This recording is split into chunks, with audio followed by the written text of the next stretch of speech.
In a small, picturesque town nestled between rolling hills and lush forests, there lived a family known for their apparent happiness and togetherness. The family consisted of Sarah, the mother John, the father, and their two children, Emily and Max. On the surface, they seemed like the perfect family, but behind closed doors a different story unfolded, filled with fear and suspense. Sarah was a kind and gentle woman, always putting her family first. John, on the other hand, was a hard-working man but had a short temper and often took out his frustrations on those closest to him. Emily, a bright and talented teenager with a love for art, and Max, a playful and imaginative young boy, both loved their parents dearly but lived in constant fear of their father's anger. One evening, after a particularly stressful day at work, John came home in a full mood. His face was a mask of rage as he slammed the door behind him. He lashed out at Sarah over a minor issue, yelling and throwing objects around the house. Emily and Max huddled together in fear, their eyes wide with terror as they listened to their father's angry outbursts.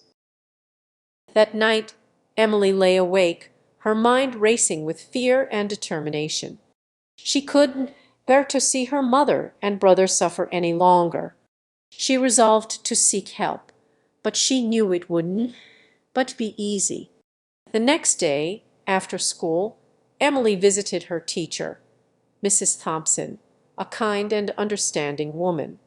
With trembling hands and a quivering voice, Emily confided in her teacher about the abuse at home. Mrs. Thompson listened intently, her heart breaking for Emily and her family. She reassured Emily that she had done the right thing by speaking up and promised to help. Mrs. Thompson contacted the local child protection services, and they quickly intervened. However, John, sensing something was amiss, returned home early that day. When John saw the social workers arriving at their home, he was livid. He shouted and threatened them, but the social workers stood firm. Emily, Sarah, and Max watched with bated breath, unsure of what would happen next.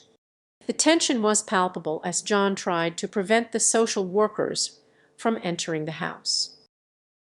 John was taken into custody, his angry protests echoing in the air.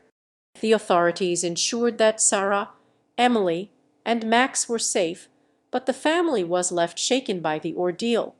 They were provided with counseling and support to help them heal from the trauma they had experienced.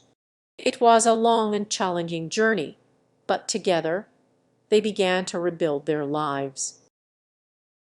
Sarah found a job at a local bakery and worked hard to provide for her children. Emily focused on her studies and her passion for art, finding solace in her creativity. Max, with the support of his family and therapy, slowly regained his playful spirit. However, they always felt a lingering unease, knowing that John could return. Years passed, and the family grew stronger and closer than ever before. They learned the importance of speaking out against abuse and supporting one another. Emily often spoke at community events, sharing their story to raise awareness about domestic violence and the importance of seeking help. Their journey was a testament to the resilience of the human spirit and the power of courage and love. They broke the cycle of abuse and built a future filled with hope and happiness. Their story inspired others in the town to break their silence and seek help, creating a more compassionate and supportive community. Yet, in the back of their minds, the threat of John's return remained, a silent reminder of their past. Bravery is not the absence of fear, but the triumph over it. Like, share, and subscribe our channel.